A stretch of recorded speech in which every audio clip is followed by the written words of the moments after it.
besties. Okay, don't get mad at me. Okay, I know it's been forever. You know what? Life gets in the way, and we all know that I'm really, really, really bad at editing these things. Okay, I'm really bad. It's not. My brain doesn't let me do it. You know what? Anyway. Today, I get to chat with a friend of mine, Brennan, and Brennan has his own podcast actually, and he does much better at posting every week. So if you really want a weekly musical theater educational thing where he interviews people, you should listen to Brennan's podcast. It's called From BA to Broadway, and the whole basis is learning basically what you're going to get in a BA or a BFA. Some of the basics of the theater industry without actually needing to pay the $90,000 bajillion that it takes to get a BFA or a BA in school. It's a fun reminder and a nice reminder that you do not need a degree to be in theater, to do theater, to make art. That's literally not a thing. You don't need it. And he talks about resumes, he talks about auditions, he talks about acting. I mean, he talks about a lot of things. That being said, do I think that you should take classes when you want to be on, doing theater and stuff? Yes, I do. I think you should be taking classes. Take dance classes, take voice classes, take acting classes, go to auditions, do things like that. However, there are plenty of people on the Broadway who don't have a musical theater degree. They booked out of high school. They worked on Wall Street. I mean, Jessica Vosk was doing maths and stuff before working with money before she became Broadway's Jessica Vosk. Anyway, this is my interview with Brennan, and I don't know. Let's get started, right? All right, well, we've started, but I'm not keeping track of really what's happening. Okay, great. Anyway, not much has been going on at this point. I've just been watching Fraggle Rock. Watching what? Fraggle Rock? Have you ever heard of that? No. Okay, I was just put onto this show called Fraggle Rock. It's Jem Henson, like oldie but goodie. I love a Muppet. I love a puppet show, And Fraggle Rock is one of his first little shows. But it's been redone or like revived or whatever on Apple TV with like completely new, or are they just like it's like John Tartaglia and we love John, but they just announced season 2 and Catherine O'Hara is like voicing, Ariana DeBose is in it. Like they have a bunch of very famous voices joining the Fraggle Rock for season 2, and I was like, my friend shared it. What is it about?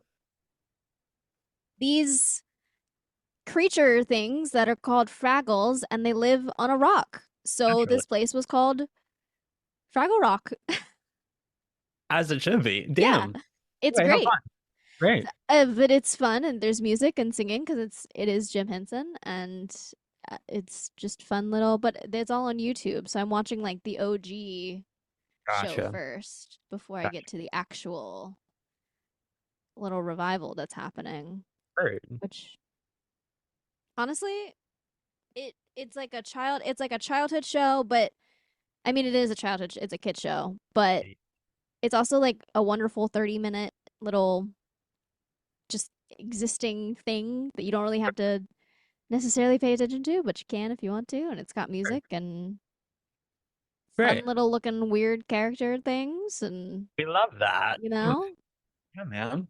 Rock and roll. Yeah. Fraggle Rock. Fraggle Rock.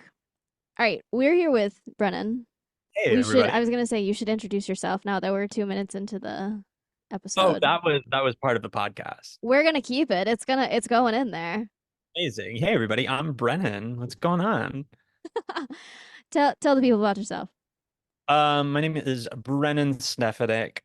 That was bad. Brennan Stefanik. I come from a small town in Massachusetts that nobody has ever heard of, even if you live in Massachusetts.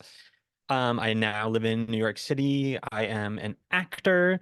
I am a podcast host. I am some other things as well, but those are the two things we're focusing on right now, nowadays.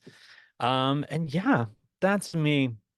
Boom. There you go. What are you sipping on today? I have a lovely Moscow Mule that is Hey. already half empty, so we're gonna need a refill in the near future, but we're rocking and rolling for now. You know what? There you go. What For are you? What anyone are you? wondering, I'm sipping on poppy soda, which is a prebiotic soda. Oh, lovely. It's like healthy soda. And it's root beer flavored. It isn't root beer. It's not root beer. It is root beer flavor, and it's for a healthy gut. It's got Wow. like infused with apple cider vinegar, but it's just like flavor. It like it tastes like root beer, kind of, sort of ish. Horrible, but if you like it, I'm very happy for you. Yeah, they have a bunch of different flavors. I normally drink the orange soda one, but they have like regular Coke and lemon lime and raspberry lemonade and all these other Okay, flavors. Hoppy. I'm learning so much I today. know. Okay, so this podcast has no rhyme or reason. So at this point, anything is game. Wild. um, Let's get into it. yeah, tell me about your podcast a little bit. Yeah, I was going to say, what's your most controversial opinion, but that's probably a better topic to go with. Um, I am the host of a new podcast called From BA to Broadway, and it is essentially like an actor's survival guide for those folks who can't afford to go to college or for those folks who can't afford to go to the prestigious programs that really get you prepared for the professional world out there of musical theater and theater in general. So I bring a new guest on every week, and we talk about all the things that you A, don't learn in college, or B, shouldn't have to pay thousands of dollars to learn. So yeah, we kind of take you step by step, right from how to find an audition, and we're just going along to every little tidbit along the way. And you just had our friend Katie Garrity on. The one and only Miss Catherine Katie Garrity. Yeah, it was a hoot. It was a hoot and a half. We talked about we talked about resumes. That was Resumes. the theme of the episode. However, we talked about like very deep life advice in the midst of all of that. And yeah, I met Katie in college, so she was Yeah. a senior when I was a freshman. So naturally, she was very qualified for this From BA to Broadway programming, because she did indeed receive that same Bachelor of the Arts degree that I got, and has been on Broadway. So she's doing the thing. She's doing exactly what it's built for. So yeah, it was a lot of fun. You know, we harass each other, we share some wisdom, and that's that. I feel like you can't have a conversation with Katie without her dropping some truth bombs, some wisdom Truly. bombs. Oh yeah, yeah, yeah. Um, And like I don't know, since the moment I met her, it has very much been like a big sister, little brother vibe too. So like I don't know. There is the wisdom that comes in that, and then there's also the pure malarkey and shenanigans that comes with that. And I Yeah. wouldn't have it. She pops up on this podcast literally every episode. I mentioned her at least once. It's kind of like now at this point I'm like I have to say her name at least once, even if she has no reason of being. I just have to yell out Katie Garrity, and then you can say that she's. That's kind of cringy for me. I'm also the friend in her life that keeps her humble. So I don't know. This feels like we're giving her like another Horcrux or something, and I don't know if I can allow that. Well, I do talk a lot about and Juliet is mentioned a lot on this podcast, and so is Into the Woods. So she does flow in pretty easily to the conversation. That's so valid. Two amazing shows. I'm a big Anne Juliet stan, I gotta say. I I am as have well. I've seen it. Okay. I've seen it. Let's see. One, two, three. I think I've seen it four times now. I think Um, I've seen it five. I think I'm one up of you. okay, that's great. And like there's always been an occasion. I'm not just like going to fangirl for sure, but like Oh yeah. I am a fangirl. I'll admit that. I love it. It slaps. It is a brilliant jukebox situation that I haven't seen anything like in a long, long time, you know? I think it's the Mamma Mia of this day and age. Yeah. That's what I've always say that. I'm like, last time I was chatting with Katie about this show, she said that, and that's how I describe it to literally. That maybe I'm repeating her own words. That's what she said. She said that on the podcast. She was one of the first people I had. And the only reason her episode turned into a podcast is because we went shopping at Bryant Park because I was like, you know, it would be so cool if I hooked us up to Mike's and we just went shopping and chatted about theater, but also we're like, oh my gosh, look at the corgi PJs. Love that.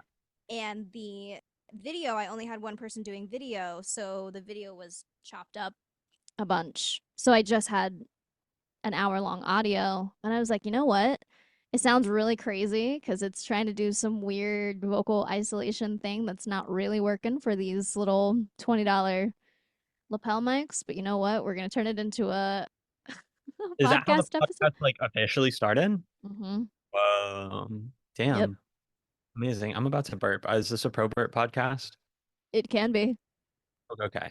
Oh no, it's left. It's Oh no, departed. Maybe it said later. actually. Never mind. I don't want to make an appearance to that. God, that's yeah. No, she's shy. She's shy. She'll make her Yeah. appearance. Yeah, no, that's how the podcast started. I've been doing interviews and things like that for years now, but uh then I just kind of was like putting on makeup for to be on a Zoom for an hour seems like a lot of work. Yeah, yeah, yeah. That's one thing that I do love is that I am looking like trash right now. I really and I'm fine with that. I'm fine with that. We're great. We're doing great. Yeah. No, it's me. Well, and over the pandemic, I was still doing like video interviews. So I would let people know. I would be like, just so you know, this is being recorded and this will be edited and this is the video that will be on the thing. Word. Well, I really appreciate you not doing that to me tonight You're because welcome. for that. I have done a few times like with my friends where we've like filmed random bits so I can like post on social media, but then I'm like that's just another thing that I got to edit. Heard. Oh my God, yeah. It's a lot. Do It's a you lot. edit your own podcast? Do I'm at the point right now where I can't afford to hire anyone for that, which is fine. I'm still in the early stages, but I would like to be able to monetize it soon enough and then hire some people because I have learned a lot and I do feel confident about my abilities to do it, but it just takes so much time that I just don't have right now. And so It I'm like, takes yeah. it's insane how much time it takes to edit a podcast. And for me, I for some reason my headphones like to make it sound like I'm really loud Oh, okay. and I'm not. I just Mhm. uploaded the podcast that I just uploaded in my brain when I was editing. I was like, this sounds great. Uploaded it. It's on. It's live. I'm listening to it and I'm like, Binta sounds like she is yelling at me on Zoom and I'm just over here in the corner talking like this. Like it was the weirdest thing. So I had to go re-edit the whole podcast as fast as I could and then re-upload it. And I was able to do it in like 2 hours, but I was like, man, that I I mean, spent all that time cutting and editing and making all of our audio levels what I thought was great. yeah. I mean, also just I'm also a procrastinator. I will be the first to admit that. So like, I don't know. I release every Monday for the most part, and then last week I released two episodes because I did an April Fool's episode. So then I gave them a real one the day after. But I was up till like 3 a.m. just editing just so I could put it out in the morning, and it was all my own fault for sure. But also that was the Katie episode, and the little software that I used to like smooth things out just like got rid of a bunch of her audio.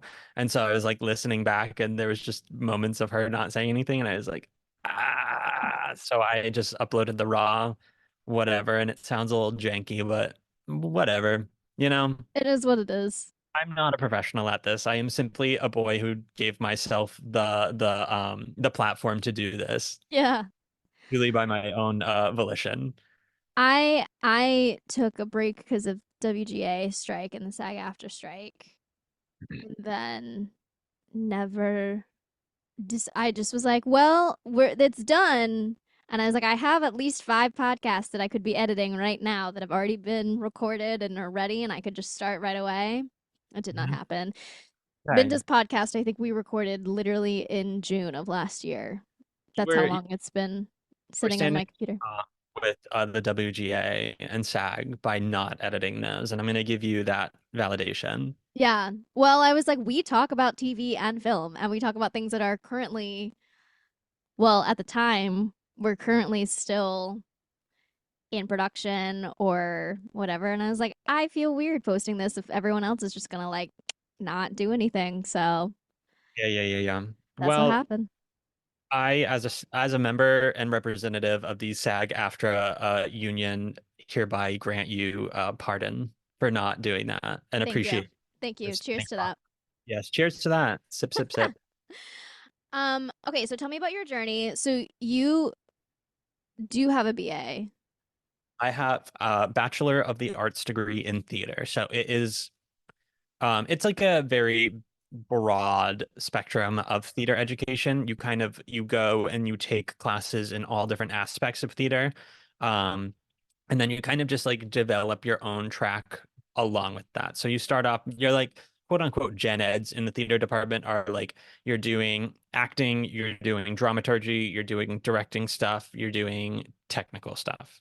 So you kind of train in all of those, pick your way, and then you kind of narrow in for the rest of your journey, or you keep it broad, whatever floats your boat. I personally went down the acting and costume design routes.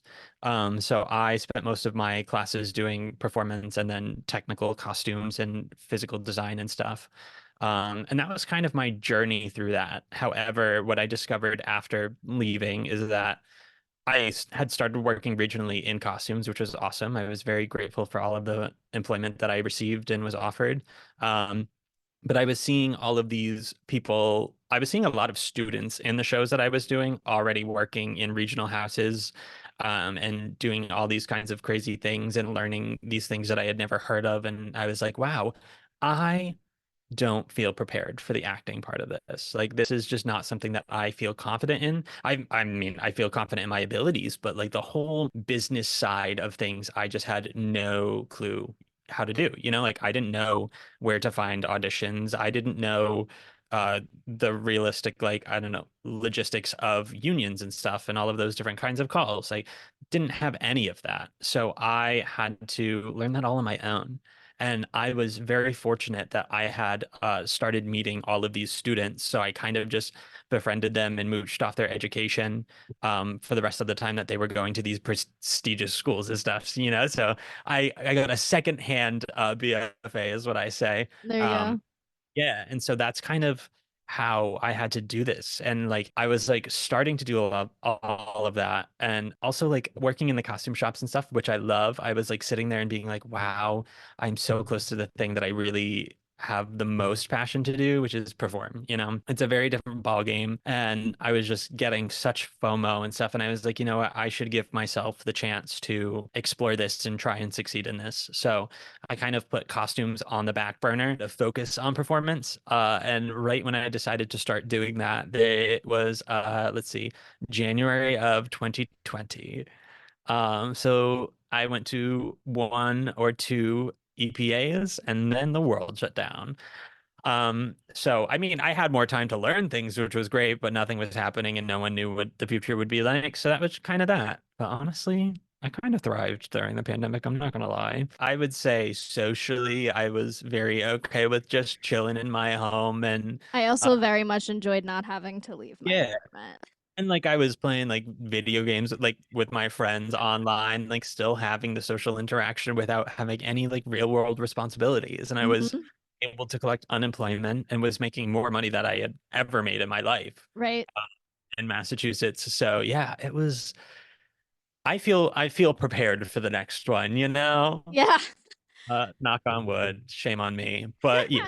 So then I emerged from all of that and I was like ready to like start doing the thing. So I moved to New York in January of 2021 and I moved here with three friends from college and we were living in this four-bedroom in Gramercy Park. We were paying $700 a piece. It was like too good to be true.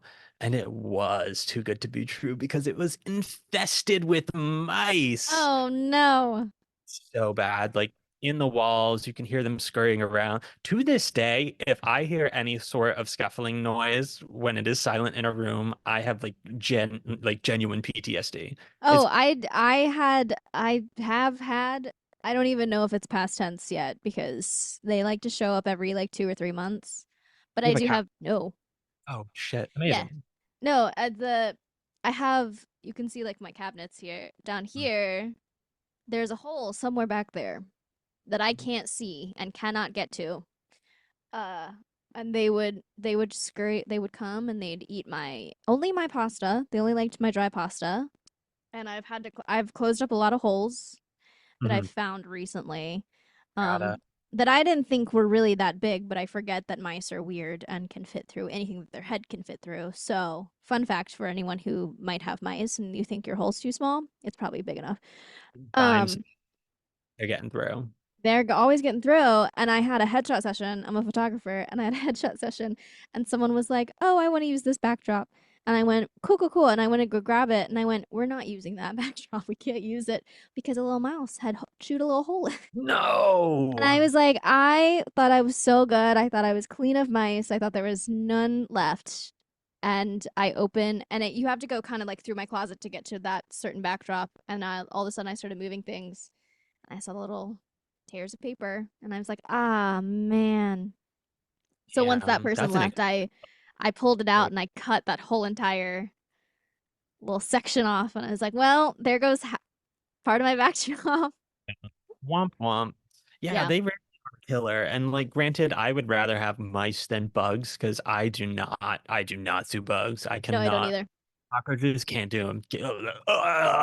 But also I can't do mice, so I don't know what I'm complaining about in that regard. But yeah, so we lived there for like 2 months before our like demon devil land people were like, we don't want to send exterminators anymore, and we were like, we just don't want to live with vermin. Like that doesn't seem like too much to ask. But like in order to get rid of them, they would have had to like demolish walls and like Yeah. really pay thousands upon thousands of dollars. So they were like, if you don't like it, you can leave. And we were like, oh, uh, okay, yeah, we're gonna do that. We're gonna just leave.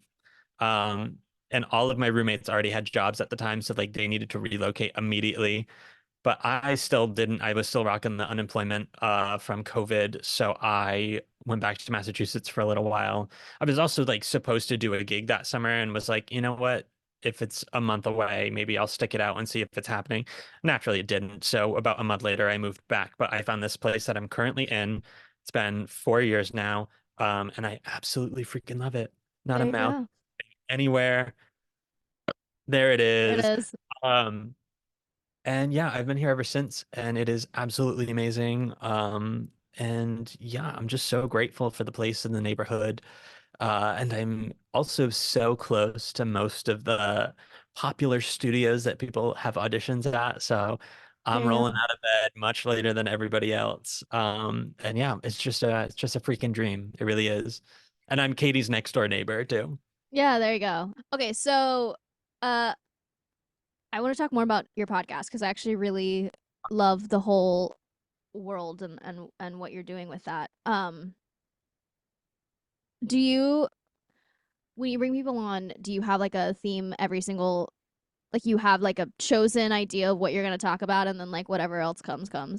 So like I have a little like outline of like kind of the order I want to teach things in. So week by week I will reach out to people and I will say, "Hey, do you want to come on? We're talking about X topic this week, you know?"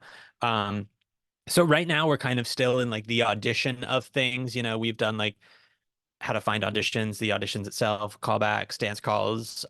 Right now we just did resumes and headshots comes out tomorrow and stuff. So like we're still kind of in that phase of the beginning of it, and then we'll get more into like the facets of the industry, you know, and how that works. And then we'll get into like moving to New York and all that kind of stuff.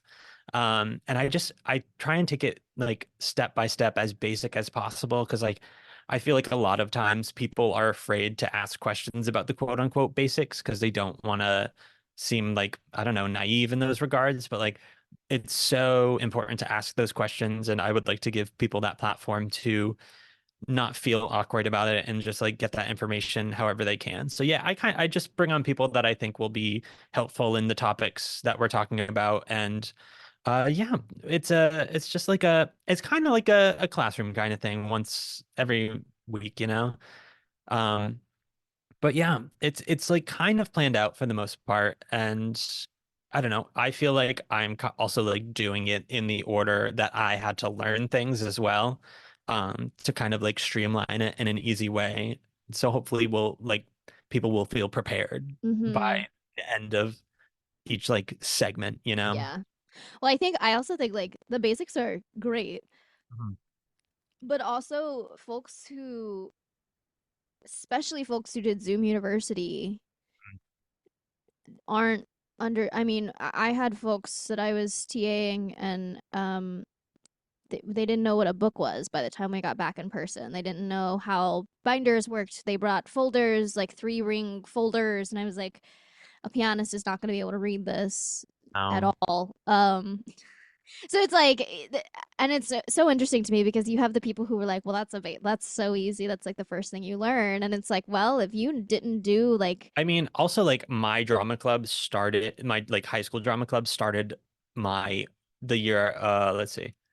It was my sophomore year is when the drama club started, and I was still too cool to be in it at that point. So right, I joined the following year, which was my junior year, and like I don't know, it was very much like student driven. Like we had lovely teachers and stuff that were helping and teaching and sponsoring and stuff, but like it was really driven by the students who naturally didn't have that knowledge. Also in this very small town that's not necessarily like very artistically enriched in those regards. So we were really doing most of that on our own, like understanding and whatnot. And then I jumped into our little BA program in college, and like I wasn't auditioning for a lot of the main stage shows just because like I didn't like them.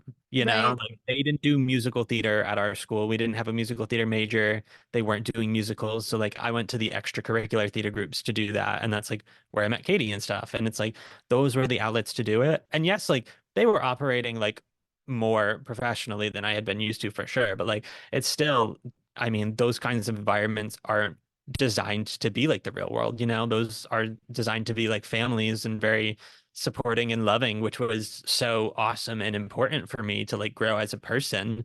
But in those performance regards, like I just wasn't getting the grit of it, which Yeah. is it's also granted, maybe there shouldn't be so much grit in the real world and professionalism, and it shouldn't be so cutthroat, but like that's what it is right now. And I didn't have the wherewithal once I left school.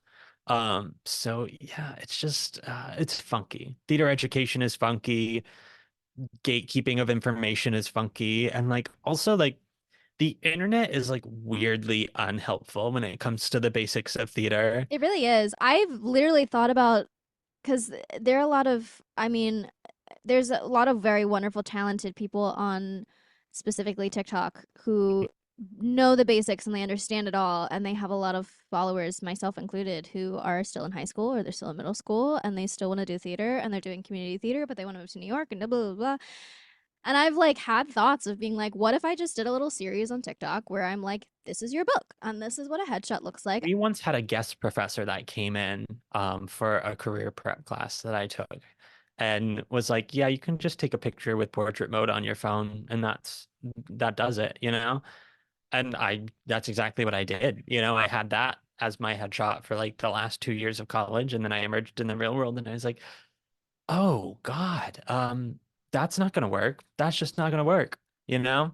I think it's a little bit like of a yes, kind of, because I also have seen, so I interned at a casting office, Oh, nice. and I have also seen headshots that are legitimate, like selfies. Like people have just, and I think it's just like an actors access thing. They had a manager who was like, "You have an audition tomorrow. Put a photo up. I don't care what Yeah, it is," and it's better to just have something never. that Yeah, it's just never changed. The only real thing about a headshot is that we see your face. Like that's obviously the point of a headshot. I think some of it's not. I don't enjoy that headshots are expensive as they are, and I don't enjoy that it is a competitive world when it comes to headshots because I mean, yeah, I've spent many a dollar for a headshot. Um that and was I probably the expense that I've spent the most on in life. Like that was probably the most expensive thing other than rent that I've ever had to, yeah, which is it's this is where I get into this weird gray zone because I'm like, it sucks that this industry is so pay to play. But at the same time, I'm like, if that's what we're working with right now, we got to figure out how to do that so we can get into it. We can get into the heart of it and then make that change, because mhm. like it's so hard to make that change from the outside because you don't have any ability to do Yeah. so, you know? It can feel so powerless in that regard. So I feel like a lot of the lessons that I'm teaching and like that kind of information that I am doing is from a very pay to play standpoint, which sucks. That Yeah. really sucks, and I hate it. Um, but like in terms of setting people up for success right at this moment, that's what we're working with. That's what we got to do. Yeah, and I talk to clients about that too, and I'm like, you know what? I know why they charge upwards of 800, 900, $1,000. I know because I can tell you exactly right now why I charge much less than that. Like I can tell you right now that I'm charging less than I should for my headshots.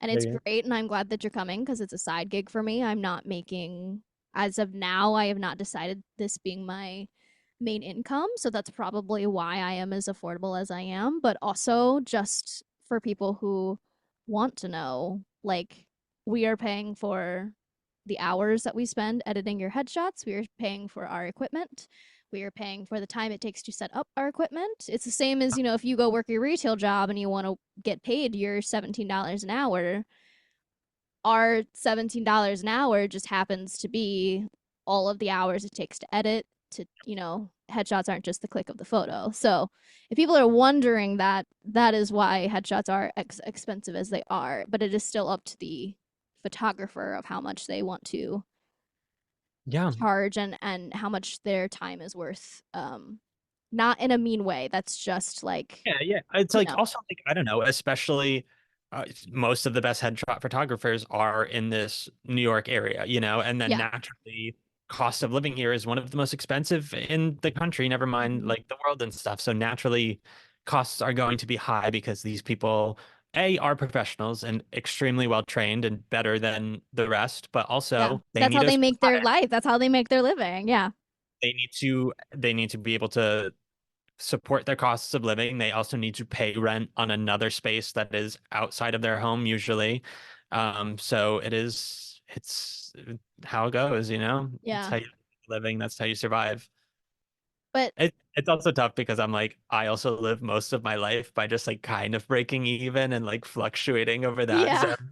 So I'm like, yeah, I would like to get out of that as well, but that's the way to like make a living and be able to save and do all that kind of stuff Mm-hmm. as an artist. Yeah. I like telling folks that a good thing to do is you have your art, you have your acting, you have, whatever that is. And I know that takes a lot of money, but you also have to have your boring day job, which we all, of course, have, your grind job, your whatever. And then you need to have something that, like, sure, maybe you make a little money off of it, but it's something that you find fun. You don't I have to.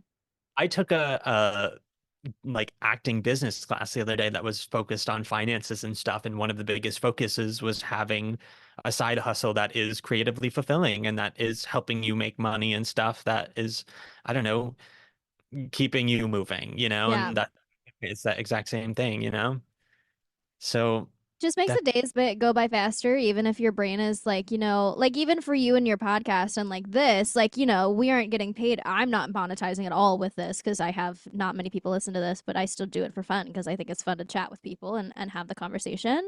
And we spend these hours editing and uploading and doing the fun, but it's like, I have nothing else to do because I only get, if these few hours at this work job, and then I do 2 hours over here and three over here, and that's maybe once a month on that one. And, yeah. so you might as well do something for fun so you're not just sitting. And the other thing is living in the city, you can't do, I mean, there are plenty of free things to do in the city, but it also is up to the discretion of the city of whether you can do that or not. So, you got to find things that you can also do when you're just sitting in your apartment and having fun and whatever that is. Um, yeah, it's a tough world out there, but it's those things that really keep you going and keep your heart happy and stuff. So I Mm-hmm. definitely always recommend that folks try and do that if they can, especially like all artists. Like you got to do that. Actors especially, like find that side thing that you can, I don't know, just enjoy, especially when you feel like you're not actually doing the thing, which spoiler alert, you are. Being a working actor is just showing up to auditions and updating your resume and looking for auditions, like that is all you working as an actor. That is you working as a professional actor. But when you're not booking often, it's easy to feel like you are not actually an actor. You're not a Mm-hmm. professional actor. Your feelings aren't valid in that regard. And, that's just not the truth. So when you have these side things, it's also helpful it's like a helpful reminder to keep you on that path of, oh yeah, no, I am actually still doing the thing. And whatever is meant for you won't pass you by. So Mm-hmm. it keeps you afloat. It does. And like also it's really really fun to say that you make money off of something that you find fun to do. Yeah. I love photography. I am horrible sometimes because I'm like, you know what? I just want to photograph something, so I'll do it for free, which I'm not allowed to do anymore. I keep telling myself that I'm not allowed to do that anymore. But I mean, like, at this point, I still go to shows and I bring my camera with me and I photograph bows and people in the show can take them and use them and post them and whatever and I edit them and I do all the stuff to them that I do normally. And that's just my fun little thing that I do. Granted, I also still make money off of it, doing different things, but it's always really cool to be like, yeah, I have this really fun thing that I love doing, whether that's collaging or crocheting or knitting or editing or making videos and TikToks and dancing and whatever. And it's like the most fun thing that I've ever done. And I make a little like 2 cents out of it. It's Yeah. great. Yeah, yeah, yeah. That's exactly right. Oh my God, I everyone know. keep on keeping on and do those things. And It's don't really forget that a lot of your favorite folks on the screen also waited till they were 40, 50, 60 to have their big break. So, I don't know why I received this email yesterday, but I received an email of a Reddit thread from Reddit. I once again not a valid not valid, excuse me, not a frequent participator in the world of Reddit, but it was this quite targeted email of a thread that was like some 17-year-old girl was like, I thought I might want to try acting and maybe going to school for it. And my parents said that because I haven't trained yet, I'm way too late to the game and it's too cutthroat and all of that stuff. And like, first of all, that was atrocious and so sad to read. But then like people in the comments were like, yeah, maybe you can try it, but like make sure you have a second option and whatnot and all stuff like that. And I was like, no. I was like, no, go do it. Go give it a shot, put in the work. I'm rooting for you, you know? yeah. So I don't know. We live in a I society where people discourage other people from pursuing their dreams just because they didn't, just because yeah. they took the safe route, which like the safe route is valid if that's what, I don't know, helps you feel okay in life, but you can't yuck other people's yum like Oh that. Yeah, yeah. Well, absolutely. I love like the Jessica Vosk story. She was what was she doing? She was like doing things with numbers and money and math, and then all of a sudden she booked Broadway, and that was like the wild one of the wilder stories of like yeah, she literally was not performing for like 10 years, and then all of a sudden she booked this one thing. There are a lot of shows out now that I mean, Abbott Elementary always comes to mind because Stan, William Stanford Davis, I believe is his name. I'm so sorry, Stan. I just know of you as Stan because all your castmates call you Stan. But I mean, like, this is the role of his lifetime, and he's like 70 or 60, 70. He plays Mr. Johnson. The janitor, Uh huh. so good. He's so good. Lisa Ann Walter says the same thing. She did. I mean, like the last thing that we really, really know her in is Jessie from The Parent Trap, and that was 98. No, 2003, something like that. Yeah, I mean, maybe before that. I think it's the 90s. Was it 98? 97, 98? I don't I was know. born in 97, so like it was definitely happening around the time of my birth. But yeah, oh, it's never too late. It's No. never too late. We're playing pretend. You can do that at any freaking age.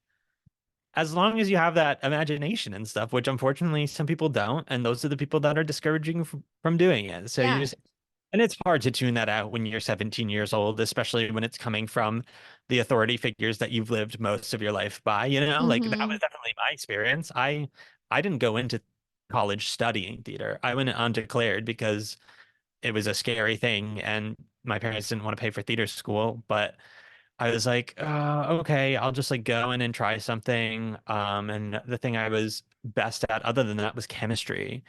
So I went and I tried chemistry and I failed my Oh very first no. class ever in life, which was indeed college chemistry. But I got cast in a musical thanks to Miss Catherine Garrity. And that's kind of what turned everything around for me. And I was like, okay, I need to just follow my heart here because, quite frankly, there's nothing else that brings me this joy and nothing else that I'd rather spend my life doing, you know? Yeah. There you go. All Oh, right, we're coming to the time where oh, I'm gonna gee, give you that was your so, that felt like so fast. yeah. We're coming to a time. So I'm starting this new thing to all of our listeners. I've been Mhm. listening to this really fun podcast because I'm a nerd and I love history. It is called You're Dead to Me. It's a BBC podcast. And Sound of that, no I matter the know context. Greg, I believe is his name. He is the host of the show and he chooses a topic, whatever topic it's going to be, something history related. But towards the end of the episode, he gives them 2 minutes. He gives the historian 2 minutes of uninterrupted time for Mhm. them to just talk about literally whatever they want. They have exactly 2 minutes. So I have a timer going. Okay. You have 2 minutes, Okay. and your time starts now. Um, oh my God, this is so much pressure. Something that I'm really passionate about in life is lawn mowing. I I love lawn mowing. I love mowing the lawn, and I'm so good at it. I am so freaking good at it. But it is like that is an artistic outlet, you know? Like I'm literally making art with grass. And like, yeah, it started off as a chore that I didn't want to do at first, but then I also discovered show tunes. So I was just singing on the lawnmower, thinking that nobody could hear me when the whole neighborhood certainly can, scratching my heart out. But then like once I got like good at it and got my wherewithal with it, like I started doing the diagonal lines and all that stuff. Like I was like trimming the hedges and stuff. Like it was beautiful. And like that's one of the hardest parts of living in the city is that I don't have my lawn mowing, you know? And like I started like doing it for people and making money off of it. And it was just amazing. It was absolutely amazing. But once again, like that was a performance opportunity for me to just hop on my good old John Deere and just sing my heart out. And the neighbors would all compliment me, but I think they would talk about me behind my back, which is fine. I don't care. I loved it. And I was talking about it on last week's episode that I do have that on my resume because my acting resume under special skills, because listen, if anyone wants to hire me and also hire me to tend the grounds while I am at your respective theater, I would 100% do that. I might even do it for free, you know? And like, I don't know. I've also like when looking for second jobs and stuff, I'm like, I wonder what the logistics are to like mow the lawns of Central Park. You know, like I don't want to be a full-fledged whatever the person is. Why can I a landscaper? Like I don't want to be a full-fledged landscaper. I just want to mow the lawns. And they want to pay me to do that. Oh my God. I can only imagine what those lawnmowers are like and just zooming through those, like, I don't know, zooming through Sheep's Meadow on a lawnmower. Oh, wow. That would be so freaking cool. Oh, There you go. beautiful. Thank you for giving me that. I needed to let that out. Hey, we all have our fun little things that we're like, you know what? I would do this for free Yeah, that's at that. this point. All Heard. right, so we have a few minutes left. I did everything except for ask the question of do you have any favorite Sondheim shows or songs? Sometimes specifically. Great question. I would say, huh, I'll talk about this because it was introduced to me recently and I'm kind of obsessed with it. Have you ever seen The Evening Primrose? No, but I know what it is. I know bits and pieces of it. Yeah. It's just this weird television special musical situation that Sondheim worked on back in the days of black and white and stuff. Actually, I don't remember if it was black and white. That I might be making that up. But it's just about it's about a department store where like some of the mannequins are actually just live people that like left their lives to just be mannequins and like create this weird underground society. And one of my teachers like assigned me a song from that, and I was like, well, I should probably watch it. And it was so wild. Like it was one of those wild things where I'm like, how did like why did anyone think to do this? But I am so grateful that they did. It is absolutely bonkers. And it's only been in my life for like a month and a half now, but I'm absolutely obsessed with it. It is so good. It is like 45 minutes long on YouTube. Everyone go watch it 100%. But it's like, I don't know. It's just weird. It's one of those things that's weird and it was just completely accepted for being weird and it makes me feel at home and welcomed in this world, you know?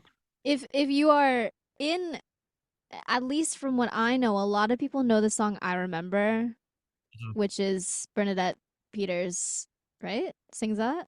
No, I don't think so.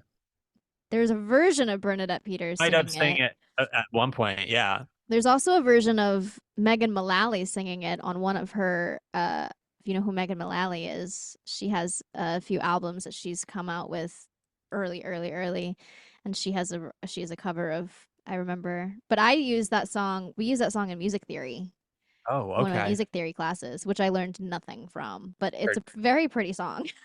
Yeah. 100%. Yeah.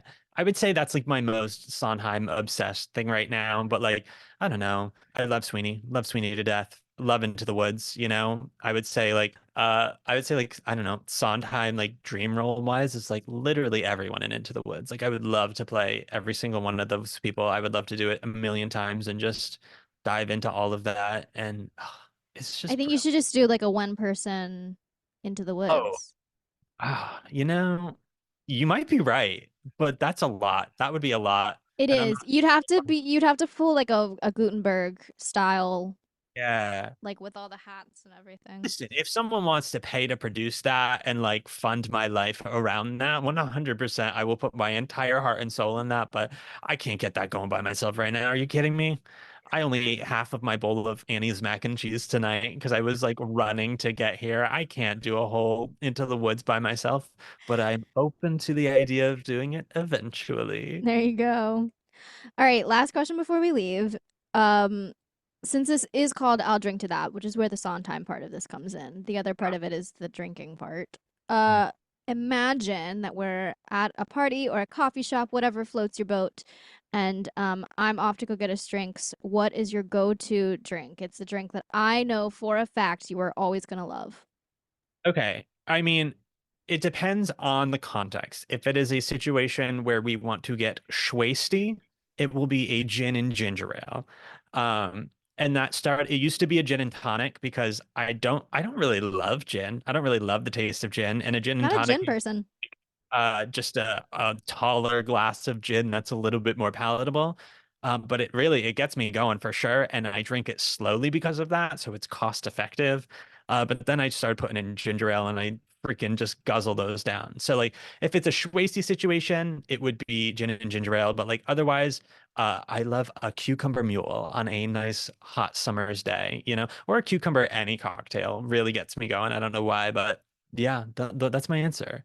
I also don't Cucumber drink is coffee. very Cucumber's like Not, very refreshing. it's so good. But yeah, I don't like coffee, so I'm not much use at a coffee shop. I just go for social being in the loop of things, but I don't participate really well in coffee culture.